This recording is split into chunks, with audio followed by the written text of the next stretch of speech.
Okay, class. I-announce ko kung sino-sino yung mababang score sa exam. Tantan, Alex, Paulo, Joel. Kayong apat ay nakakuha ng 27 score pababa. Di ba sinabi ko sa inyo ang exam na yan ang tanging solusyon para makabawi kayo sa grades nyo? Pero sir! Huwag niyong sabihin na porket player kayo ng football at basketball, kaya hindi kayo makapag-focus sa pag-aaral nyo. Pero sir, bigyan mo kami ng second chance para mag-retake na exam. Tama siya, sisiguraduhin namin mag-aaral kami ng mabuti. Pasensya na, wala na akong magagawa. Sige sir, inaamin ko na ako'y sumira ng garden kahapon. Ikaw pala sa misina ng dinidiligan namin halaman sa garden!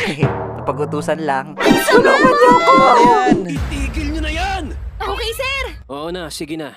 Payag na ako na bigyan uli kayo ng pangalawang pagkakataon para mag-retake ng exam. Talaga sir? Pero may isang kondisyon. Kailangan nyo munang kunin sa akin ang ballpen na to at ilagay sa loob ng baso. Pero hanggang 2 minuto lang. Kunyan lang ang paraan para makabawi kami sa grades namin. Nakahanda kami! Pero alisin nyo muna yung mga bangko at lamesa. Ha? Pambihira naman no, ba't kailangan pa ito alisin? Meanwhile. Okay na sir. Okay, pwede na kayong magsimula. Masyado kayong mabagal. Ang bilis niya. Seryoso ba to? Teka, yung ballpen nakalagay sa sapatos niya.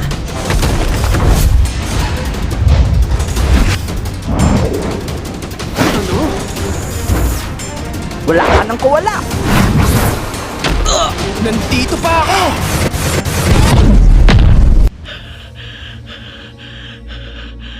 Wala na. Kakaunti na lang oras namin. Wala na kaming pag-asa. Basta na lang ba kayong susuko ng ganyan?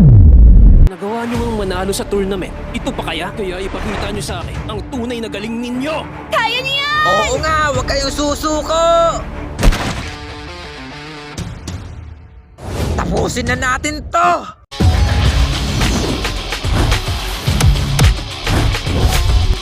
Kayo nang bahala dyan!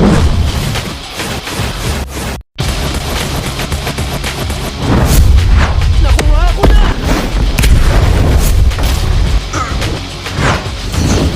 Heto na!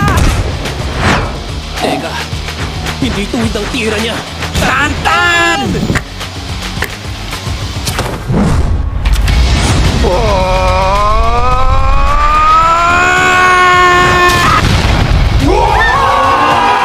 Pinahangan niyo ako. Okay, class, pwede na kayong umalis. Hop! Bakit sir? Nakalimutan nyo na bang cleaners kayong apat? Dahil hindi kayo naglinis last week, pupunuin nyo ng tubig yung 3 drum. Ano ba yan? Ikati mo pa! Nagawa na!